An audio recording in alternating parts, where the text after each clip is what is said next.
Hi all, welcome back to Miyani kitchen. ഇതുണ്ടോ, കുറച്ച് ചക്കക്കുരു കിട്ടിയിട്ടുണ്ട്. കിട്ടിയതല്ല, വാങ്ങിയതാണ്.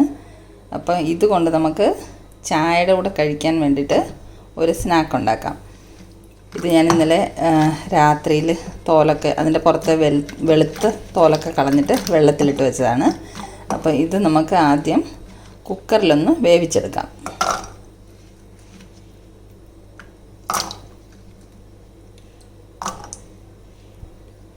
മുഴുവൻ ഇടുന്നില്ല, ഇത്രയും ഞാൻ മാറ്റി വെക്കുക. ഇതുകൊണ്ട് എനിക്ക് ചക്കക്കുരു, മാങ്ങ, മുരിങ്ങയ്ക്ക കറി വെക്കാനുള്ളതാണ്. അപ്പോൾ ഇത് മാറ്റി വെക്കാം. ഇത്രയും ചക്കക്കുരു നമുക്ക് പുഴുങ്ങിയെടുക്കാം. അപ്പോൾ ഇതിനകത്ത് ആവശ്യത്തിന് വേണ്ട ഉപ്പിട്ടിട്ട് നമുക്ക് പുഴുങ്ങിയെടുക്കാം.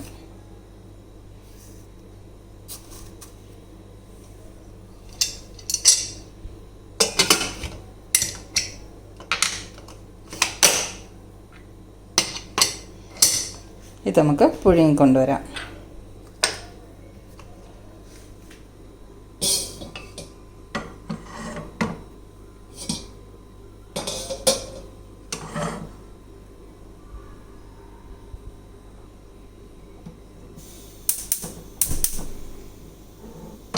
ഇത് വേകുമ്പോഴത്തേക്ക് നമുക്ക് ബാക്കിയുള്ള സാധനങ്ങളൊക്കെ സ്നാക്ക് ഉണ്ടാക്കാൻ വേണ്ടിയിട്ടുള്ളത് തയ്യാറാക്കി വെക്കാം. നമ്മുടെ സ്നാക്ക് ഉണ്ടാക്കാനുള്ള ചക്കക്കുരു കുക്കറിൽ വേവിച്ച് നല്ലതുപോലെ വെന്ത് വന്നിട്ടുണ്ട്. അത് നമുക്ക് ഈ ചക്കക്കുരുവിനെ ഒരു മിക്സിയുടെ ജാറിലിട്ട് ഒന്ന് അരച്ചു കൊണ്ടുവരാം. വെള്ളമില്ലാതെ കോരിയെടുത്ത് ഇതിലേക്കിടാം. പേസ്റ്റ് പോലെ അരയണ്ട, ചെറിയ തരിതരിയായിട്ട് ഒന്ന് നല്ലതുപോലെ ഒന്ന് ചതച്ചെടുത്താൽ മതി.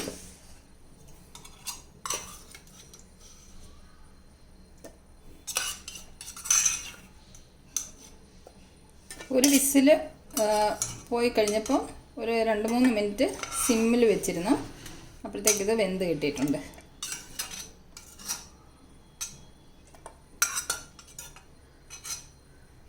ഈ ചക്കക്കുരുവിൻ്റെ അകത്തുള്ള ചുമന്ന തൊലി കളഞ്ഞിട്ടില്ല. പണ്ടൊക്കെ ചക്കക്കുരു ക്ലീൻ ചെയ്യുമ്പോൾ വെളുത്ത തൊലി കളഞ്ഞിട്ട് വെള്ളത്തിലിട്ട് കുതിർത്ത് ഈ ചുമന്ന തൊലി ചിരണ്ടി കളഞ്ഞിട്ടാണ് ഉപയോഗിച്ചുകൊണ്ടിരുന്നത്. പക്ഷേ ഇപ്പം പറയുന്നത് ഈ ചുമന്ന തൊലിയിൽ ഒരുപാട് വിറ്റമിൻസ് ഉണ്ട്, അപ്പം ഈ ചുമന്ന തൊലി കഴിക്കുന്നത് നല്ലതാണ്, ഇത് കളയാൻ പാടില്ല എന്നൊക്കെ കേൾക്കുന്നുണ്ട്. അപ്പോൾ അതുകൊണ്ട് ഞാനിന്ന് ഇതിൻ്റെ ഉള്ളിൽ ചുമന്ന തോല് കളഞ്ഞിട്ടില്ല.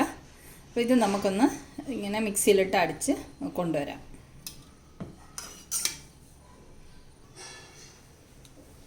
ചതച്ച് കൊണ്ടുവന്നിട്ടുണ്ട്. ഇത് നമുക്കൊരു മിക്സിംഗ് ബൗളിലേക്ക് ഇട്ട് കൊടുക്കാം.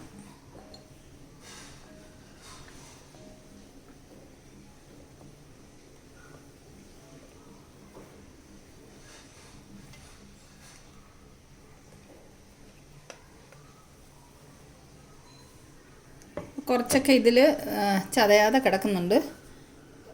ഇതിനെ നമുക്കെടുത്ത് വീണ്ടും ഒന്നും കൂടെ അരച്ചുകൊണ്ട് വരാം. ഈ അരയാതെ കിടക്കുന്ന കഷ്ണങ്ങൾ മാത്രം എടുത്ത് ഒന്നും കൂടെ അരച്ചുകൊണ്ട് വരാം. ആക്ച്വലി ഒന്ന് കട്ട് ചെയ്തിട്ടിരുന്നെങ്കിൽ ഒരേപോലെ അരഞ്ഞ് കിട്ടിയേനെ. ഞാൻ ഫുള്ളായിട്ടിട്ടത് കൊണ്ട് കുറച്ച് ചക്കക്കുരു അരയാതെ കിടപ്പുണ്ട്. അതിനെ മാത്രം നമുക്കൊന്ന് വീണ്ടും അരച്ചുകൊണ്ട് വരാം.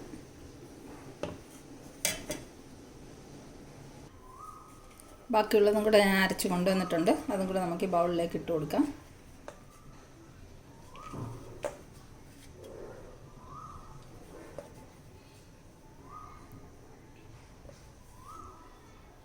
ഇത് നമുക്കിതിലേക്ക് ബാക്കി വേണ്ടുന്ന സാധനങ്ങളൊക്കെ, ഉള്ളിയും ബാക്കി പൊടികളും എല്ലാം ചേർത്ത് കൊടുക്കാം. ഇതിലേക്ക് ഈ പക്കോട ഉണ്ടാക്കാനുള്ള ചക്കക്കുരു അരച്ചതിലേക്ക് ബാക്കി സാധനങ്ങളൊക്കെ നമുക്ക് ചേർത്ത് കൊടുക്കാം. ഇതിലേക്ക് വേണ്ടത് ഒരു സവോള ചെറുതായിട്ട് പൊടിയായിട്ട് അരിഞ്ഞിട്ടുണ്ട്. ഒരു 2 ചെറിയ പച്ചമുളക് ചെറുതായിട്ട് അരിഞ്ഞത്, 2 അല്ലി വെളുത്തുള്ളി, ഒരു തണ്ട് കറിവേപ്പില ചെറുതായി അരിഞ്ഞത്, ഒരു ചെറിയ കഷ്ണം ഇഞ്ചി ചെറുതായി അരിഞ്ഞത്, പിന്നെ ഒരു നുള്ള് ജീരകം, ഒരു നുള്ള് അയമോദകം, ഒരു 1/4 സ്പൂൺ കുരുമുളക് പൊടി, 1/4 സ്പൂൺ മഞ്ഞൾപ്പൊടി, 1/4 സ്പൂൺ ഗരം മസാലപ്പൊടി, പിന്നെ ആവശ്യത്തിന് ഉപ്പ്. ഇപ്പം വെളുത്തുള്ളി നമ്മൾ ഓൾറെഡി ഇട്ട് കൊടുത്തിട്ടുണ്ട്. വെളുത്തുള്ളി, ജീരകം, അയമോദകം ഇതെല്ലാം ചേർക്കുന്നത് കൊണ്ട് നമുക്ക് ഗ്യാസിൻ്റെ വലിയ പ്രോബ്ലം വരില്ല. ചക്കക്കുരു കഴിച്ച് ചിലർക്ക് വയറിൽ ഗ്യാസൊക്കെ ഫോം ആകും.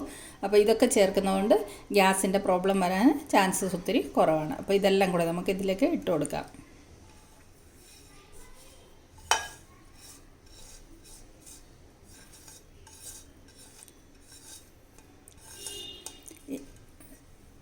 ഇനി നമുക്ക് വേണ്ടത് ഞാൻ ഒരു 2 സ്പൂണ് കടലമാവ്, പിന്നെ 1 സ്പൂണ് കോൺഫ്ലവർ, ഒരു 1.5 സ്പൂൺ അരിപ്പൊടി, ഇത് മൂന്നും കൂടെ മിക്സാണിത്.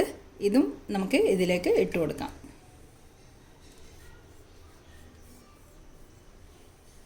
ഇനി ഇതെല്ലാം കൂടെ നല്ലതുപോലെ നമുക്ക് കൈ കൊണ്ട് മിക്സ് ചെയ്തെടുക്കാം. വെള്ളം ഒഴിക്കേണ്ട ആവശ്യമില്ല. ഇനി അഥവാ വെള്ളം കുറവാണെന്ന് തോന്നുകയാണെങ്കിൽ കുറച്ചായിട്ട് 1-2 സ്പൂണ് വെള്ളം ഒഴിച്ച് കൊടുത്താൽ മതി. അത് ലാസ്റ്റ് ഒഴിച്ച് കൊടുത്താൽ മതി. ആദ്യം ഇതെല്ലാം കൂടെ നല്ലതുപോലെ കൈ കൊണ്ട് മിക്സ് ചെയ്തെടുക്കാം. അപ്പോൾ ഞാനിത് നല്ലതുപോലെ മിക്സ് ചെയ്ത് കൊണ്ടുവരാം. നമ്മുടെ ഉള്ളിയും ബാക്കിയുള്ള സാധനങ്ങളെല്ലാം കൂടെ ചേർത്ത് ഇതുപോലെ കുഴച്ചെടുത്തിട്ടുണ്ട്. പക്കോട വറുത്ത് കോരാൻ തയ്യാറായിട്ടുണ്ട് മാവ്. ഏകദേശം ഈ ഒരു ബൗളിന് ഒരു ബൗളോളം വെള്ളം ചേർക്കേണ്ടി വന്നിട്ടുണ്ട്. കുറച്ചായിട്ട് ഒഴിച്ചാണ് കുഴച്ചെടുത്തത്. ഇനി നമുക്കിതിനെ ഒരു അരമണിക്കൂർ റെസ്റ്റ് ചെയ്യാൻ വെക്കാം. അതിനുശേഷം നമുക്ക് ഇത് വറുത്ത് കോരിയെടുക്കാം. അപ്പോൾ ഒരു അരമണിക്കൂർ ഇത് ഇവിടെ ഇരിക്കട്ടെ. നമ്മുടെ ചക്കക്കുരു പക്കോട തയ്യാറാക്കാനുള്ള മാവ് കുഴച്ചത് കുറച്ച് നേരം റെസ്റ്റ് ചെയ്യാൻ വെച്ചു. ഇനി നമുക്കിത് വറുത്തെടുക്കാം. ചക്കക്കുരു പക്കോടയെന്നോ ചക്കക്കുരു വടാന്നോ എന്ത് വേണമെങ്കിലും പറയാം. നമുക്കിത് വറുത്തെടുക്കാം. നമ്മുടെ എണ്ണ അടുപ്പത്ത് വെച്ച് ചൂടായിട്ടുണ്ട്. അപ്പം ഞാനൊരു ചെറിയ പീസ് ഇട്ട് കൊടുത്ത് എണ്ണ ചൂടായെന്ന് അറിയാൻ വേണ്ടിയിട്ട്. എണ്ണ ചൂടായിട്ടുണ്ട്. നമുക്കിനി ഇത് ഓരോരോ പീസായിട്ട് ഇട്ട് കൊടുത്തിട്ട് വറുത്ത് കോരിയെടുക്കാം. കയ്യിലൊരല്പം വെള്ളം നനച്ചിട്ട് നമുക്ക് കയ്യിൽ വെച്ചൊന്ന് പരത്തി ഇട്ട് കൊടുക്കാം.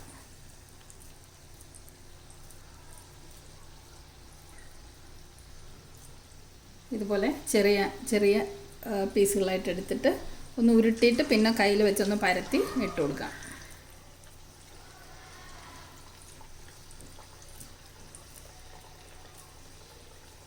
കയ്യിലൊന്ന് വെള്ളം നനച്ചു കൊടുത്താൽ മതി. അപ്പോൾ കയ്യിൽ ഒട്ടി പിടിക്കില്ല. ഇത്ര മാവുകൊണ്ട് കുറേ ഉണ്ടാക്കാൻ പറ്റും കേട്ടോ.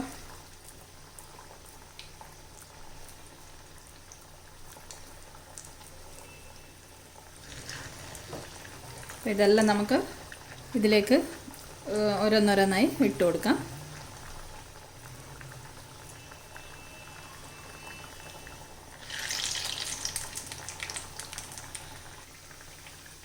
ഞാനൊരു 4-5 എണ്ണം ഇട്ട് കൊടുത്തിട്ടുണ്ട്. ഒരു സൈഡൊന്ന് നല്ലോണം മൂത്തതിന് ശേഷം മാത്രം മറിച്ചിടുക, അല്ലെങ്കിൽ ചിലപ്പം പൊടിഞ്ഞു പോകാനുള്ള ചാൻസ് ഉണ്ട്. ഇത് പൊടിഞ്ഞിട്ടില്ല, പക്ഷെ ഒരു വശം മൂത്തിട്ട് മറിച്ചിട്ടാൽ മതി. ഇത് ഞാനൊരു വടയുടെ ഷേപ്പിലാണ് ഇപ്പം പരത്തിയിട്ടിരിക്കുന്നത്. ഒരു സൈഡ് മൂത്തപ്പോൾ ഞാനൊന്ന് മറിച്ചിട്ട് കൊടുത്തിട്ടുണ്ട്. മറ്റേ സൈഡും കൂടെ ഒന്ന് മൂത്ത് വരട്ടെ. ആദ്യത്തെ ട്രിപ്പ് ഇട്ടത് മൂത്തിട്ടുണ്ട്. ഇതാ നല്ലോണം മുരിഞ്ഞ് വന്നിട്ടുണ്ട്. നമുക്കിത് കോരി മാറ്റാം.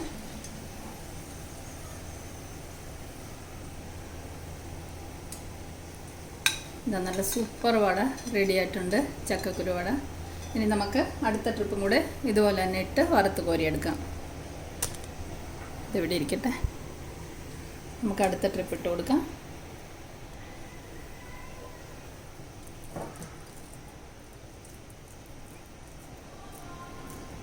ഒട്ടും പൊടിഞ്ഞു പോയിട്ടൊന്നുമില്ല. നല്ല സൂപ്പറായിട്ട് വെന്ത് കിട്ടിയിട്ടുണ്ട്.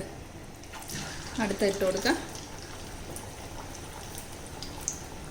ഇപ്പം ചെറിയ ചീനിച്ചട്ടി ആയതുകൊണ്ട് ഒരു 5-6 ഒക്കെ ഒരു ട്രിപ്പിന് ഇട്ട് കൊടുക്കാം.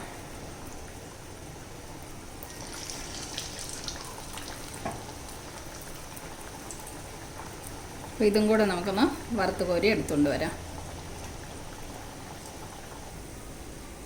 രണ്ടാമതിട്ട വടയും നല്ലപോലെ മൂത്ത് വന്നിട്ടുണ്ട്. ഇതും നമുക്ക് കോരി മാറ്റിയെടുക്കാം. ഇത് കണ്ടോ നല്ല സൂപ്പറായിട്ട് വന്നിട്ടുണ്ട്. ഇനി നമുക്ക് അടുത്ത ട്രിപ്പ് ഇടാം.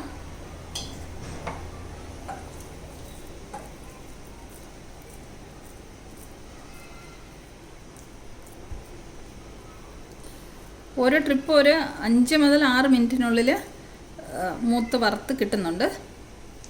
അപ്പോൾ ഇതും കൂടെ നമുക്ക് വറുത്തെടുക്കാം. ഇത് മൂന്നാമതിട്ടതും വറുത്ത് റെഡിയായിട്ടുണ്ട്. അത് നമുക്ക് കോരി മാറ്റാം. നമുക്ക് ഫ്ലെയിം ഓഫ് ചെയ്യാം. ഇത് കണ്ടോ, നല്ല സൂപ്പറായിട്ട് വന്നിട്ടുണ്ട്. ഇത് നമുക്ക് പ്ലേറ്റിലേക്ക് മാറ്റാം. ഇത് നമ്മുടെ ചക്കക്കുരു വട ഇവിടെ റെഡി ആയിട്ടുണ്ട്. കണ്ട പരിപ്പ് വട പോലെ തന്നെ തോന്നും. ഞാനൊന്ന് കഴിച്ച് നോക്കി, നല്ല ടേസ്റ്റ് ഉണ്ട്. അപ്പോൾ ഇത് സോസിൻ്റെ കൂടെ കൂട്ടി കഴിക്കാനും ഒന്നും വേണ്ട, ഇങ്ങനെ ചൂടോടെ ഇങ്ങനെ തന്നെ കഴിച്ചാൽ നല്ല ക്രിസ്പിയാണ്. അപ്പം 4 മണിക്ക് ചായയുടെ കൂടെ ഒരു പലഹാരമായിട്ട് കഴിക്കാനൊക്കെ ഇത് നല്ലതാണ്. ചക്കക്കുരു ഇപ്പോൾ എല്ലാവരുടെയും വീട്ടിലൊക്കെ കാണുമല്ലോ. അപ്പം ഇതുപോലെ ഒന്ന് തയ്യാറാക്കി നോക്കണേ. അപ്പം നല്ലൊരു റെസിപ്പിയാണ്. റെസിപ്പി ഇഷ്ടമായവർ ഇതുപോലെ ഒന്ന് തയ്യാറാക്കി നോക്കണം. അപ്പം വീണ്ടും നമുക്കൊരു സിമ്പിൾ വീഡിയോ ആയിട്ട് കാണാം. Thank you for watching the video.